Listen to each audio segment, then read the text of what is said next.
स्वतः हा शब्द वापरतोय याचं कारण आत्ताच थोड्या वेळापूर्वी माननीय उच्च न्यायालयाने तत्परतेने या बंदला मनाई केलेली आहे। एका गोष्टीचं मला बरं वाटलं की न्यायालय एवढ्या तत्परतेने हलू शकतं, हे खरंच कौतुकास्पद आहे। मी न्यायालयाकडनं एकाच गोष्टीची अपेक्षा करतो की ज्या तत्परतेने आपण हा निर्णय दिला तशीच तत्परता जे गुन्हे घडतायत त्या गुन्ह्यातील आरोपींबद्दल आणि गुन्हेगारांबद्दल दाखवून त्यांना ताबडतोबीने सजा देण्याची सुद्धा तत्परता आपण दाखवावी। साहजिकच आहे की माननीय उच्च न्यायालयाचा निर्णय हा आम्हाला मान्य नाही, परंतु कोर्टाचा आदर ठेवावा लागतो। या निर्णयाच्या विरुद्ध सर्वोच्च न्यायालयात आम्ही जाऊ शकतो। काही गोष्टी अशा असतात की सर्वोच्च न्यायालयात जाणं आणि त्याच्यानंतर तिथे सुनावणी होऊन निर्णय मिळणं ह्याच्यातही थोडासा वेळ अवधी हा जाऊ द्यावा लागतो, कारण सुनावणी नीट व्हायला पाहिजे। ह्या घटना अशा आहेत आणि ह्या बंदचं कारण हे वेगळं होतं।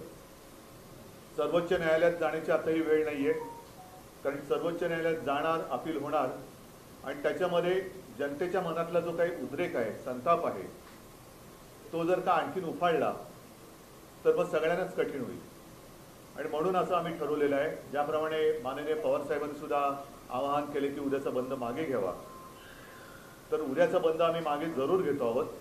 मात्र राज्यभर प्रत्येक गावात, प्रत्येक शहरातल्या आणि गावातल्या मुख्य चौकात महाविकास आघाडीचे सगळे नेते आणि कार्यकर्ते तोंडाला काळ्या फिती बांधून हातात काळे झेंडे घेऊन या सगळ्याच गोष्टीचा निषेध करतील।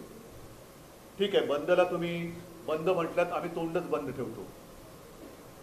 एकूणच या लोकशाही मानणाऱ्या देशामध्ये फ्रीडम ऑफ एक्सप्रेशन ही गोष्ट आता शिल्लक आहे की नाही, मोर्चे, संप, हरताळ याला सुद्धा बंदी केली आहे का, लोकांनी भावना व्यक्त करायच्या नाहीत का, याच्यावरती घटनातज्ञांनी आपली मतं तत्परतेने मांडली पाहिजेत। मी दुपारच्या माझ्या आवाहनात आव्हान आणि आवाहन याच्यामध्ये फरक आहे।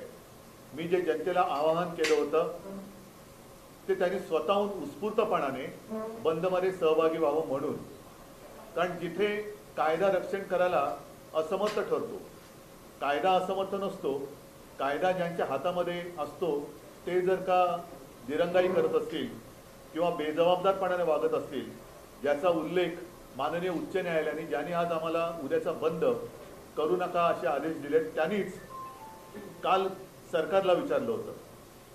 तर तो एक अधिकार आता जनतेला आहे की नाही भावना व्यक्त करण्याच्या आणि बंद करणे। बंद म्हणजे मी कुठेही असं म्हटलं नव्हतं की दगडफेक करा, बंद करा, वाटेल ते करा, हिंसाचार करा आणि बंद करा असं म्हटलेलं नव्हतं। मी उत्स्फूर्तपणे बंद करा, कारण ही जी गोष्ट घडलेली आहे ही प्रत्येक घरातली चिंतेची गोष्ट आहे। प्रत्येकाला, अगदी मंत्र्यांना काय, वकिलांना काय, सगळ्यांनाच आपापल्या कुटुंबाची काळजी आहे आणि ती असलीच पाहिजे। आपल्या बहिणीची काळजी, आपल्या मुलीची काळजी, आपल्या आईची काळजी, आणि ती काळजी घेणारं, तिचं रक्षण करणारं कोण आहे हा प्रश्न आज लोकांच्या मनामध्ये आहे। आम्ही त्यालाच वाचा फोडण्यासाठी उद्याचा बंद केला होता। पण जर का बंद कायद्यानुसार करता येत नसेल तर असं आम्ही म्हणतो की आम्ही तोंडच आमचं बंद ठेवतो। आम्ही मी स्वतः उद्या 11 वाजता शिवसेना भवन इथल्या चौकात जाऊन बसणार आहे, तोंडाला काळी फीत लावून हातात काळा झेंडा घेऊन बसणार आहे, आणि मला वाटतं त्याला तरी कोणी मनाई करू शकत नाही। आणि जर त्यालाही मनाई होणार असेल तर मग मी जनतेच्या न्यायालयामध्ये दाद मागण्याशिवाय मला दुसरा पर्याय राहत नाही। एकूणच आता ज्या काही घटना घडत आहेत त्या घटनांची जबाबदारी कोण घेणार आहेत, हे जे कोणी याचिका करते हे कोर्टात गेले, त्यांच्यावरती आता ही पुढची जबाबदारी राहील। घडणाऱ्या गुन्ह्याचा किंवा अत्याचाराची जबाबदारी त्यांच्यावरती, आणि मग उच्च न्यायालय त्याची जबाबदारी घेणार आहे का, हा सुद्धा एक प्रश्न आहे। इथपर्यंत ही पाळी जाऊ नये म्हणून एक कानाकोपऱ्यामध्ये जाग यावी। महिलांवरती अत्याचार करणारे जे नरराक्षक आहेत, नराधम आहेत, त्यांच्यावरती वचक बसावा म्हणून आम्ही हे आंदोलन सुरू केलेलं आहे। उद्याचा बंद जरी आम्ही मागे घेत असलो तरी हे आंदोलन थांबणार नाही। आम्ही जनतेच्या सोबत आहोत, जनता आमच्या सोबत आहे, आणि माता भगिनींच्या रक्षणाकरता सुरक्षित बहीण ही जी काही एक योजना नव्हे, जी आजच्या काळाची गरज आहे, ती आंदोलनाच्या रूपाने आम्ही चालू ठेवू. एक प्रश्न असा आहे की जर भूतकाळात बघितलं तर न्यायालयानं बंद संप हे बेकायदेशीर ठरवले. 2003 साली घाटकोपरच्या ब्लास्टचा निषेध करण्यासाठी शिवसेना भाजपने संयुक्तपणे महाराष्ट्र बंदची हाक दिली होती. महाराष्ट्र बंद झाला आणि त्यानंतर समाजातील काही मान्यवरांनी त्याला आव्हान दिले. न्यायालयानं तुम्हाला प्रत्येकी सेना भाजपला 20-20 लाखांचा दंड ठोठावला. त्यामुळे ही सगळी पार्श्वभूमी लक्षात घेता महाविकास आघाडीमध्ये असले त्यावर काही चिंतन किंवा काही त्यावर नाही. आता असं आहे की नेमका हा बंद उद्याच आम्ही जाहीर केलेला. आता पवारसाहेब बाहेर गावी आहेत, नाना पाटोळे बाहेर आहेत, सगळेजण आम्ही म्हणजे मी मुंबईत तुमच्या समोर आहे. अशा वेळेला एकत्रित बसून आम्ही आता काही निर्णय घेऊ शकलो नाही. मात्र फोनवरून आमचं बोलणं झालं. पवारसाहेबांनी तर त्यांची भूमिका स्पष्ट केलेली आहे. आत्ता जरी उद्याचा बंद मागे घेत असलो तरी याचा अर्थ असा नाही की उद्या परवा कधी आम्ही एकत्र बसून भविष्यात बंद करणारच नाही अशातला भाग नाही. कारण संप करणं, निदर्शनं करणं, आंदोलन करणं हा लोकशाहीतला जनतेचा अधिकार लोकशाहीतल्या घटनेनुसार कोणीही हिरावून घेऊ शकत नाही. आणि म्हणून परत एकदा सांगतो की माननीय उच्च न्यायालयाचा निर्णय आम्हाला मान्य नाही. मात्र आता त्यांचा आदर राखून उद्या असताची आम्ही तो मान्य करतोय. त्याच्यावरती देशभरामध्ये ही चर्चा व्हायला पाहिजे की लोकशाहीमध्ये ह्याला आता मान्यता आहे की नाही. कारण आंदोलन करूनच आपल्याला स्वातंत्र्य मिळालेलं आहे. तेव्हा सुद्धा आंदोलन केलं नसतं तर स्वातंत्र्य मिळालंच नसतं. तर स्वातंत्र्य मिळाल्यानंतर आंदोलन करायचं नाही आणि ते सुद्धा महिलांवरती होणाऱ्या अत्याचाराच्या विरोधात हे थोडंसं मला पटत नाही. उद्धवजी, मुख्यमंत्र्यांचं असं म्हणणं आहे की न्यायालयाने विरोधकांना चपराक लगावलेली आहे आणि विरोधकांचा उद्या काहीतरी भयंकर घडवण्याचा डाव होता. जाऊ दे, त्यांची काही सदा आवडते लोक आहेत, ते कोर्टात जातात आणि बरोबर नेमक्या ठिकाणी जसं मराठा आरक्षण असेल मग इतर काही गोष्टी असतील इकडे अडथळे निर्माण करत असतात, तर लोक त्यांना ओळखू नये. सर, हिंदी में यही जानना चाहिए कि कल जिस तरीके से आपने कहा था कि कल बंद होना चाहिए महाराज बंद की आपने आह्वान किया था, लेकिन कोर्ट ने कहा है कि महाराज बंद आप नहीं कर सकते. क्या भूमिका हमें कोर्ट का फैसला हमें मंजूर नहीं है. इसके खिलाफ हम सर्वोच्च न्यायालय में तो जा सकते हैं, लेकिन कल के कल इसके ऊपर कोई सुनवाई नहीं होगी. सुप्रीम कोर्ट के लिए भी कुछ समय देना पड़ेगा. अब तो समय नहीं रहा, इसलिए हमें तो मंजूर नहीं है, लेकिन उसका आदर करते हुए स्वीकारना तो पड़ेगा, स्वीकार तो करना पड़ेगा. इसलिए कल हम बंद नहीं करने वाले. लेकिन मैं खुद और मैं सारी जनता को और सब मेरे पार्टी के कार्यकर्ता है, महाविकास आघाड़ी के कार्यकर्ता है और जो भी नेता है उनको आह्वान कर रहा हूँ कि आप जहाँ भी होंगे, जिस गांव में होंगे, जिस शहर में होंगे, उसके शहर के और गांव के जो भी मुख्य प्रमुख चौराहे हैं उस पर आकर आप बैठ जाएं. मैं 11 बजे जाऊंगा. 2 घंटे तक तो एक आंदोलन तो करना ही पड़ेगा और मुंह पे काली पट्टी, हाथ में काला झंडा लेकर हम उसका विरोध करेंगे. आप खुद शिवसेना भवन के सामने बैठ के बात कर रहे हैं, लेकिन ऐसे में आपके इस आह्वान को देखते हुए क्या आपको लगता है कहीं ना कहीं खुद स्फूर्तता से लोग बंद का बांध पाल सकते हैं? आज नहीं, देखो, अब जब भी जनता को ऐसे लगे कि मेरे रक्षण करने के लिए कोई सामने नहीं आ रहा है, तो हमने अपने पड़ोसी देश में देखा है जनता खुद सड़क पर उतर आती है. हम तो यही चाहते हैं कि वो जो स्थिति बांग्लादेश में हुई वो अपने हिंदुस्तान में नहीं होनी चाहिए. और इसलिए जनता की जो भावना होती है उसको एक आवाज़ देनी चाहिए. कोई तो उसको सुनने वाला चाहिए. हम जनता को लगना चाहिए अरे भाई ये मेरे साथ है. तो यही कोशिश हम कर रहे हैं और हम करते रहेंगे. ये आंदोलन रुकेगा नहीं. मैं जल्दबाजी कहना ठीक नहीं है, लेकिन तत्परता, उसको हिंदी में क्या कहते हैं पता नहीं. कोर्ट ने इस मामले पर सुनवाई की और फैसला दिया. मैं अभी अपेक्षा करता हूं कि जो केस है बदलापुर की केस, उस केस पर भी कोर्ट फास्ट ट्रैक क्या होता है वो दिखाएगी और जो भी गुनेगार है उसको सजा सुनाएगी. न्यायालयानं बदलापूर घटनेची सुमोटो दखल घेत जे काही भाष्य केलं काल सरकार आणि पोलिसांनाही, आता ती चपराक सरकारला आणि मुख्यमंत्र्यांना नाहीये का? काल कोर्टाने जे थोबडवलं, हा थोबडवला शब्द मी मुद्दाहून वापरला, तो मुख्यमंत्र्यांना आणि सरकारलाच केले ना. नाही, पण आज सकाळी तुम्ही न्यायालयाच्या भूमिकेचं कौतुक केलं. आता पण करतोय, आता सुद्धा कौतुक करतोय. त्यावेळेस तुम्ही नाही, आता सुद्धा न्यायालयाच्या भूमिकेचं कौतुक करतंय की न्यायालय एवढ्या तत्परतेने हलू शकतं. हे या निमित्ताने समजलं. आणि तीच तत्परता आम्हाला या मूळ ज्या कारणासाठी हे आंदोलन सुरू झालेले आहे त्या कारणासाठी आता कोर्टाने दाखवावी आणि तत्परतेने जे आरोपी आहेत त्यांचे गुन्हे साबित करून त्यांना फासावर लटकावं. बदलापूर प्रकरणानंतर अनेक प्रकरणं जी आहेत महाराष्ट्रातली या 2 दिवसात महिला अत्याचारांची पुढे आली, रोज येत आहेत. त्यामुळे कुठेतरी महाराष्ट्रात कायदा सुव्यवस्था नाहीये म्हणायचं. तेच तर माझं म्हणणं आहे आणि त्याच्यासाठी आम्ही हे आंदोलन करतो आहोत.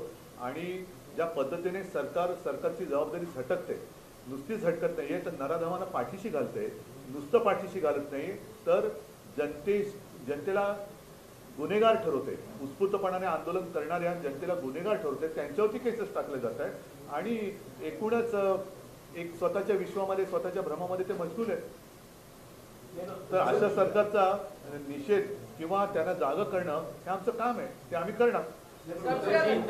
आंदोलन ठरवताना महाविकास आघाडीच्या नेत्यांमध्ये एकवाक्यता नव्हती का? कारण आता कुठलं हे जे आंदोलन आहे बंद, हे जे आंदोलन नाही, एक वाक्यता होती म्हणून तो बंद केला होता. नीट लक्षात घ्या, आता हा निर्णय संध्याकाळी आलेला आहे.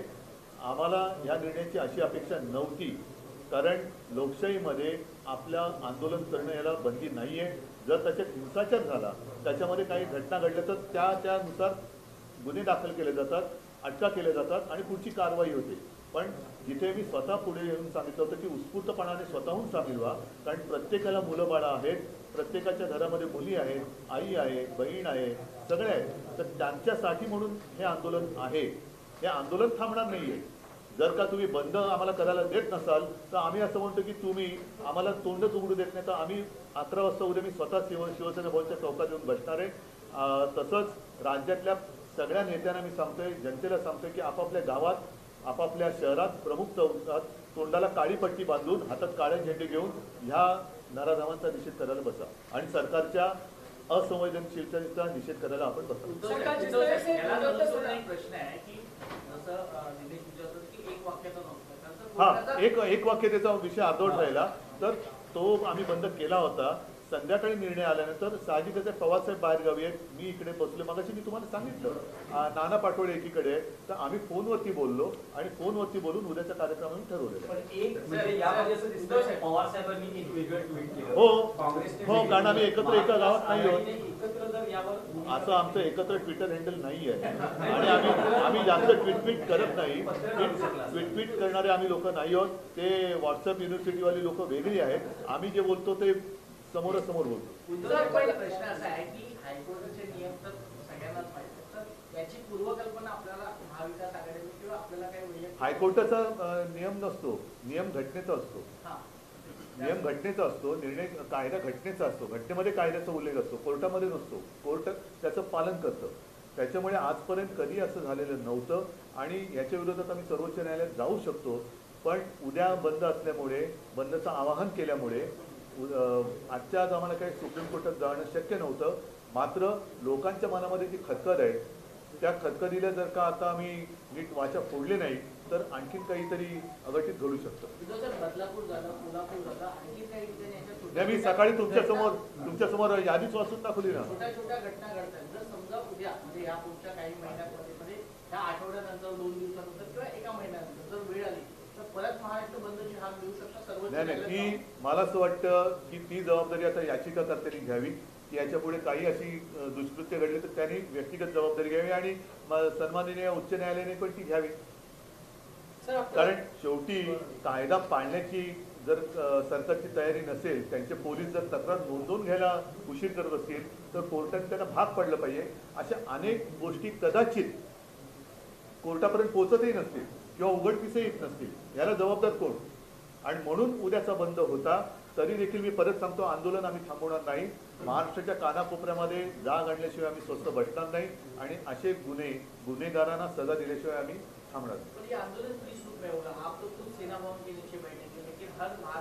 महाराष्ट्र के हर कोने में जहाँ भी मेरे लोग हैं वो खुद, और मैंने तो कहा मेरे नाना पाटोले जी से बात हुई है, जयंत पाटिल जी से बात हुई है और सारे लोग, मेरे पार्टी के कार्यकर्ता, पार्टी के स्थानिक नेता जहाँ भी रहेंगे उस गांव में और हर शहर के प्रमुख चौराहे पर आकर मुंह पे काली पट्टी और हाथ में काला झंडा लेकर बैठ जाएंगे. समय क्या रहेगा सर इसका? 11 से 1-2 घंटा तो हम बैठेंगे. सर, गुणरत्न सदावर्ते जिस तरीके से कोर्ट में चले गए, क्या ये आपको छोड़ लगता है दो। कि सरकार की ओर से कहीं षड्यंत्र करने की कोशिश थी? हो सकती है न्याय बात, मोर्चे पर गए। हो सकती है बात, हो सकती है। अचानक कोई भी उठता है और अदालत में जाता है, लेकिन मुझे दुख इस बात का है जिसके खिलाफ वो गए वो उनको शोभा देने वाली बात नहीं थी।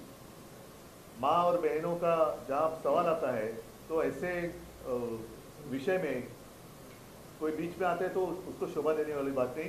आणि मी परत सांगतो की हे आंदोलन विकृतीच्या विरुद्ध आहे।